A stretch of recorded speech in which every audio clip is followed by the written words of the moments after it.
Well, in 2006, May 2006, Paul was diagnosed with pancreatic cancer. It turned out to be the tail of the pancreas, not the head. He had a rogue blood test, which led to an X-ray, which led to a scan, and he really hadn't had any symptoms. So we felt that we had got it early, and surgery was arranged a couple of weeks later. I got a phone call from the surgeon, who introduced himself and said, "I'm sorry, but we've opened up your husband. There is nothing we can do, so we have closed him up." And I felt absolutely strobed. "So how long do you give him?" And he said, "I can't possibly say." And I said, "About 3 months." He said something like that. We were dropped into the abyss from that moment. And the only thing that salvaged us at that time was the anaesthetist, who turned up at Paul's bedside the next morning with 2 takeaway coffees and said, "I'd like to introduce you to a patient who's been through this and is now 9 months down the track." And he gave him a book called Survival in the Andes, about a plane crash and somebody who survived. And he said, "This is what it's all about. It's about survival." And I can't tell you what that did. It picked Paul up and gave him courage. We were introduced to treatment with Professor Michael Finlay, who in turn introduced Paul to a trial which had been carried out in Italy. It involved 4 known drugs in a different combination. And he said, "I can't promise you that we will cure you, but we'll give you an extension of time." However, the next 7 weeks, we were living in a void. If you're a spouse or a partner or a family, you're actually all involved in this together, and that the person who offers the most support is the immediate person in somebody's life. When people are diagnosed, they don't always hear very clearly what is being said to them, so it's very important to have a support person and a carer along with you to hear what is being said. And I do think now that hopefully there are now better websites and material available which can help guide the person. But I do think that the medical profession needs to consider that the spouse, the husband, the wife, the mother, the parent are equally involved in this journey. I have to say that once you're on a path which offers hope, for example, once we began chemo, we felt immeasurably encouraged because we were doing something positive. And once we took control of everything else ourselves, the diet, the exercise, the rewards for, we used to reward ourselves for every month or couple of months, we'd go away for a weekend. I feel that I can just help them take steps to enhance their lives. Proteins, diet, exercise, relaxation, staying positive, surrounding yourself with friends who are supportive, happy, and who and to make sure that you watch comedy and not not death and drama. So, I mean, everybody finds their own path, but there are certain things that steps you can take which I think give you a sense of positivity. The surgeon who had essentially rejected us agreed to go back in and operate, so he went back in, removed the tail of the pancreas, the spleen, and one or two other bits and bobs, and Paul didn't look back. I believe that the Canopy team in Auckland, who care for people with cancer, I believe that their attitude has changed in recent years, because I think we've all been on a journey together, and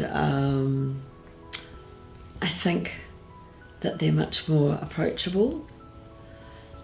I think also that the work that the Gut Cancer Foundation is doing to bring attention to people through online sites, through brochures that they're producing, are offering everybody an opportunity to have a conversation about these things that really matter. I had to keep people away who had colds or any viral infection. I had to keep people away who were negative. And, you know, I'd say to people, come and see Paul, but you must be positive, and, you know, jokes please, not negative stories. I found that with family and friends, it was very important at the beginning to schedule a time when they could come and visit, because we needed time out ourselves. I found it very useful to send out emails to people, because the thing that absolutely drives you insane in the beginning is the number of well-meaning people who phone you. Sometimes one person was phoning every day. So many friends poured in with care and gifts and food and kindness, but we were also subjected to a lot of people with crank ideas who said, don't let them put toxins in your body, try these alternatives, and they suggested all kinds of bizarre things. And we felt really pressured. Essentially, we heard them and said thank you for your advice, but essentially we ignored them because we felt it very important to go with our oncologist, and it's very important to discuss these things, I think, with the oncologist, because sometimes these things are not harmful, but other times I think that some of these self-medications can in fact be harmful to the treatment they're giving you. After the chemotherapy began, 2 months down the track, he had a scan which showed, for the only time we ever saw the scans, that this nasty little tail on the pancreas was, which was quite bloated, was diminishing. There are a number of people out there now who have survived the 5 years, which is the crucial point, and the treatments get better every year, and that's what the the Gut Cancer Foundation is focusing on, trying to verify one trial against another to see which are most effective.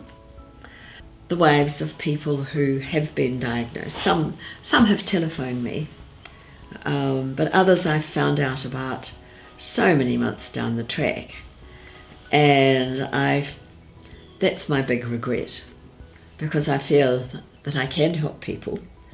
I don't attempt to tell them what treatment they should be having. I just attempt to tell them that there are ways that they can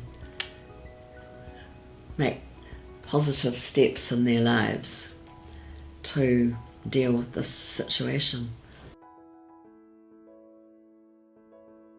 There's this book Life, Happiness and Cancer, Survive with Action and Attitude by Phil Kerslake. An authentic account, and it told the tale of a young man who at 21 got cancer and over a succession of years survived one manifestation after another of cancer, but finally married, had children, and as far as I know is still alive and living in Christchurch at this moment. So that introduced us to a plan for living, if you like. We turned our attention to diet, and again we could get at that time, no help whatsoever. So this book suggested various things: cutting out all processed foods, cutting out barbecued foods, focusing on cruciferous vegetables, which included broccoli, which I don't think he ever wanted to see again when he recovered. So it was actually a very holistic approach. And we went through juicing the carrots and celery. And one of the things that we were told immediately was it was very important to keep your protein levels up and your weight levels up. So we did focus on that. He went through the process of learning transcendental meditation, which he practiced twice a day. He would have acupuncture the following day, and again that re-energized him. He continued to live a very normal life, which involved exercise. It involved keeping up most of his work commitments, but it also involved taking at least 2 hours out of every day in the afternoon and relaxing totally. I think one of the things that is overlooked is the fact that as the support person, the partner, the wife, whatever, it's very important to feel that you have a role in supporting and helping the patient, because I found that between the diagnosis and treatment commencing some weeks later, that I was the person who struggled most. I would turn to my husband in the middle of the night and think, when he was sound asleep, that's when I did my grieving. And I used to think, this can't be happening to us. This person who is so palpably alive will not be with me in 3 months. And so therefore it became terribly important for me to have a role to play, to support him. And I have to say, whether that journey beyond cancer is long or short, however long or however short, those months are incredibly important.